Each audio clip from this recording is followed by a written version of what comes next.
নমস্কার, আমি ডাক্তার জয়ন্ত বাইন, প্লাস্টিক এবং কসমেটিক সার্জন। আজকে আমরা এই স্যারের হেয়ার ট্রান্সপ্লান্ট করব। ওনার রিভিশন হেয়ার ট্রান্সপ্লান্ট হবে। ওনার বছর দুয়েক আগে একবার হেয়ার ট্রান্সপ্লান্ট হয়েছিল অন্য একটা জায়গাতে, অন্য এক সার্জন করেছিলেন। তিনি FUT টেকনিকে করেছিলেন। FUT টেকনিকে আমিও সার্জারি করে থাকি। FUE এবং FUT দু ধরনের টেকনিকই করা হয়। আজকে ওনাকে আমরা FUE টেকনিকে করব, মানে এক্সট্রাকশন টেকনিক। তো আমরা ওনার দাড়ির থেকেও চুল নেবো, মাথার পেছন থেকেও চুল নেবো। আমি আপনাদেরকে এই ভিডিওটাতে যে জিনিসটা দেখাতে চাইছি, টি টেকনিকে কেমন স্কার হয়। যেহেতু না টি টেকনিক হয়ে গেছে, আমরা শেপ করলে পরে স্কারটা বুঝতে পারবেন, বা শেপ করার আগে কেমন দেখাচ্ছে সেই জন্য আপনাদের দেখানো।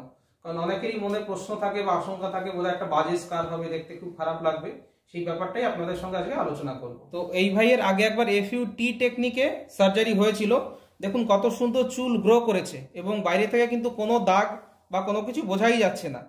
তো টি টেকনিকেও কিন্তু দাগ, মানে যদি চুল বড় থাকে দাগটা কিন্তু একেবারেই বোঝা যায় না। অনেকের ভাবনা থাকে যে টি টেকনিকে দাগ থাকবে, চুলের কেমন হয়ে যাবে, স্টেপিং হবে কিনা, সেই জিনিসটা কিন্তু ঠিক নয়। চুল যদি বড় থাকে তাহলে কিন্তু টি টেকনিকের দাগ বোঝা যায় না। FUT টেকনিকে আমিও করে থাকি। এই আগে যিনি এই ভাই যে যার কাছে সার্জারি করেছিলেন, সেই ডাক্তারবাবু ওনাকে টি টেকনিকেই করেছিলেন। তো টি টেকনিকের স্কারটা কেমন দেখতে হয় সেই ভিডিওটা আপনাদেরকে আমি এই ভিডিওটাতে দেখাবো।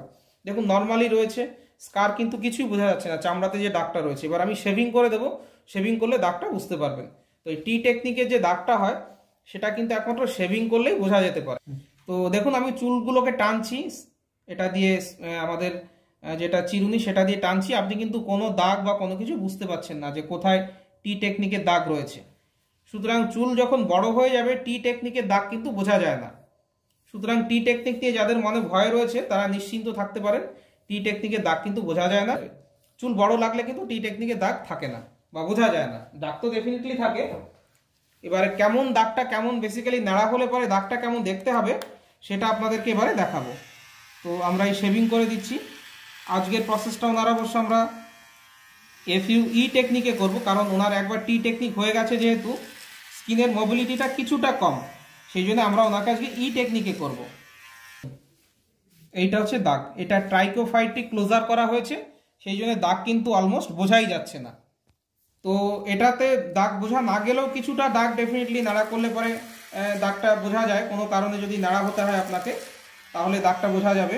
দেখুন এইখানটায় আপনি সেলাইয়ের দাগটা বুঝতে পারছেন।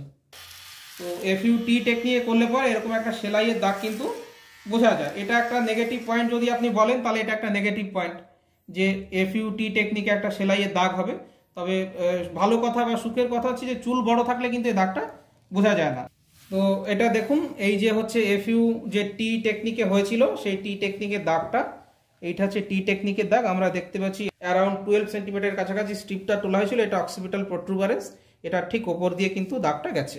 আর ই টেকনিকে কি করা হয়, এইভাবে দাগ করে না তুলে, স্টিচ টেকনিক বলে এটাকে, এটা না করে আমরা একটা চুল তুলবো আর একটা দুটো চুল ছেড়ে দেবো, একটা চুল তুলবো আরো দুটো চুল ছেড়ে দেবো, ফলে এখানে কোনো স্টিচ থাকে না, কোনো দাগ হবে না। তো সেই জন্য ওনাকে আমরা আজকে FUE টেকনিকে করব।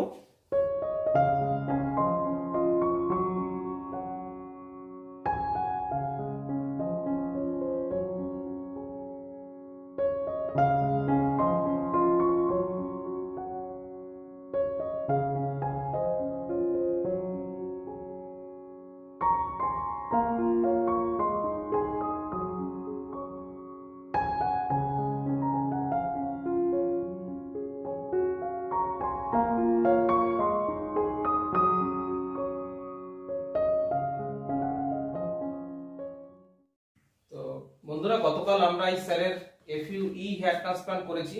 ওনার ভিডিও আপনারা এতক্ষণে দেখলেন, যে শেভিং করার পরে FUT যে হয়, 2019 সালে ওনার FUT হয়েছিল, সেই স্কারটা কেমন হয় সেটা আপনাদেরকে দেখিয়েছি। এবারে গতকাল FUE করা হয়েছে, এটা স্টিচলেস প্রক্রিয়া বা স্টিচলেস সার্জারি।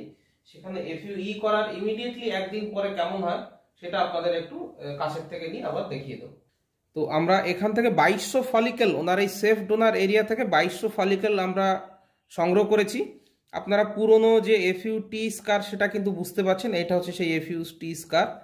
FUT স্কারটা কিন্তু লম্বা গোল হয়ে রয়েছে। আমরা FUT যে স্কারটা রয়েছে সেই এরিয়ার ওপর এবং নিচে দুই এরিয়া থেকে কিন্তু আমরা চুল নিয়েছি, এটা আপনারা বুঝতে পারছেন, পুরনো স্কার। এবং এই যে হচ্ছে এইখান থেকে আমরা চুল নিয়েছি, তো এখান থেকে একটা চুল আমরা নিয়েছি, দুটো চুল ছেড়ে দিয়েছি, একটা চুল নিয়েছি, দুটো চুল ছেড়ে দিয়েছি। এইভাবে 1:2 বা 1:3 অনুপাতে কিন্তু আমরা এই এরিয়া থেকে গ্রাফটগুলো সংগ্রহ করেছি।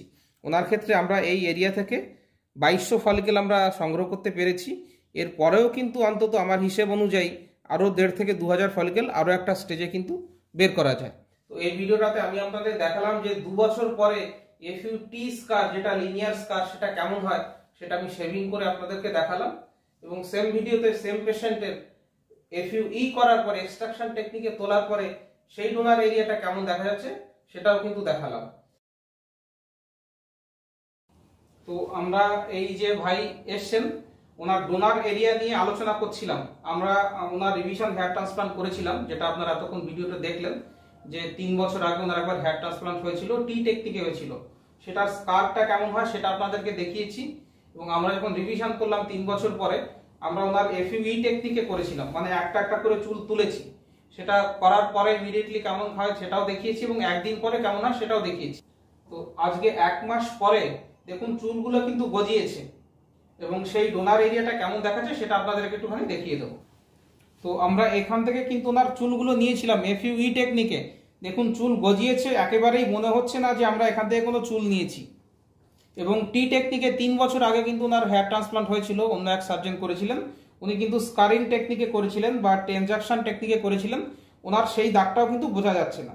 সুতরাং যাদের চিন্তা থাকে যে FUT করলে পরে কেমন দাগ হবে বা FUE করলে পরে কেমন দাগ হবে, তাদের উত্তরটা কিন্তু দেখতে পাচ্ছেন যে 1 মাস পরে টি টেকনিকেই করি বা টেকনিকেই করি, চুলের তলায় সমস্ত কিছু ঢেকে গেছে, কোনো স্কার বা কোনো কিছু কিন্তু দেখা যাচ্ছে না।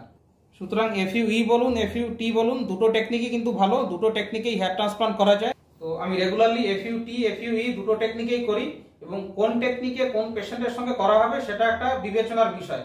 সেটা পেশেন্টের প্রোফাইল, পেশেন্টের ইচ্ছে, কতগুলো গ্রাফট আমরা করব, কয়বারে আমরা করব, সেগুলোর উপরে কিন্তু ডিপেন্ড করবে। FUE টেকনিক এবং FUT টেকনিকের স্কারটা কেমন হয় সেটা আপনাদেরকে দেখিয়ে দিলাম। এবার কোন পেশেন্টের ক্ষেত্রে কোন টেকনিকটা আমরা ইউজ করব, বা FUE টেকনিক ভালো না FUT টেকনিক ভালো, সেটা আমরা পরের ভিডিওটাতে ডিসকাস করব বা ডিটেইলসে আলোচনা করব।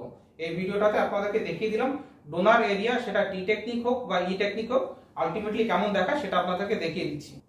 নেক্সট ভিডিও দেখার জন্য আপনাদের আমন্ত্রণ রইল। আর আমি বাইন ক্লিনিক কলকাতাতে রেগুলারলি হেয়ার ট্রান্সপ্লান্ট করে থাকি। FUT FUE দুটো টেকনিকই করা হয়।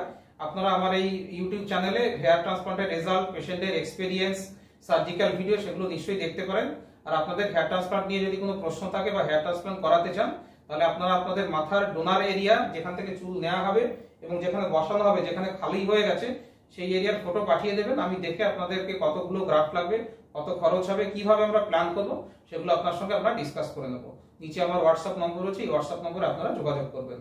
ভিডিওটা ভালো লাগলে লাইক করবেন, শেয়ার করবেন, আমার চ্যানেলটাকে সাবস্ক্রাইব করবেন। ভিডিওটা দেখার জন্য ধন্যবাদ, নমস্কার।